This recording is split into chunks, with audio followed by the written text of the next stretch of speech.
စကားကိုပမာမထားလို့ရဲ့ငါဆိုတော့မာနတစ်ခုကိုပရာနာပြုခဲ့တယ်မြေတာကယူနာရင်မပိုက်လို့အမေရိုက်တဲ့ဝေဒနာကလေးကိုပြေစရာပဲစိတ်မရှိသလိုပဲအခုတော့တကယ်ပါမေရဲ့အတွေ့ရမဲတဲ့သားကိုအုတ်ကြားမြတ်ပေါက်လူမရဲ့လို့မြင်သူတစ်တိုက်ကပြောကြပြီမေရဲ့မထီလောကကြီးရဲ့တော့ကပင်လေကြောမှကျွန်တော်ဘဝမျိုးရတော့မယ်မေတကားကိုနားမထောင်အောင်လို့အမားနောင်လာတန်ဝေကတွေတာရင်မှလမ်းကိုနေပြီတကယ်အမေစကားပမာမထားလို့အမားလေးညာခဲ့ရတော့သားရဲ့ဘဝကိုတနာလဲပါမေရဲ့အမေချစ်တဲ့သားကိုငယ်ငယ်တော့ငါဆုံးမခဲ့တယ်လို့ကြိုက်နဲ့ခါပဲ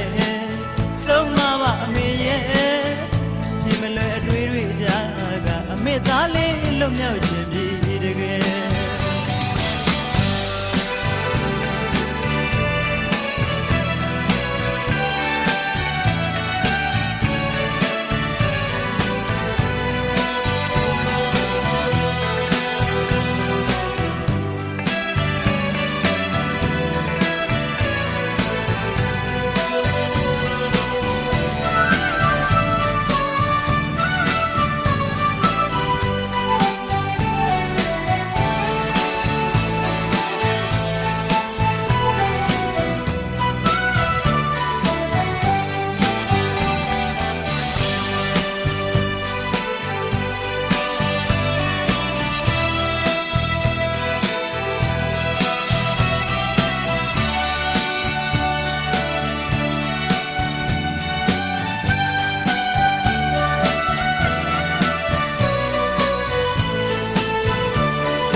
ဒါတွေကိုမတွေးခဲ့စေငါသားရဲ့ဒီနေရာမသွားနဲ့အမေစကားကိုပမာမထားလို့ရဲ့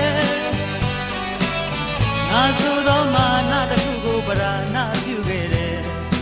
မြေတာကယူနာရင်မပိုက်လို့အမေရိုက်တဲ့ဝေဒနာကလေးကိုပြစရာပဲစိတ်မရှိသလိုပဲ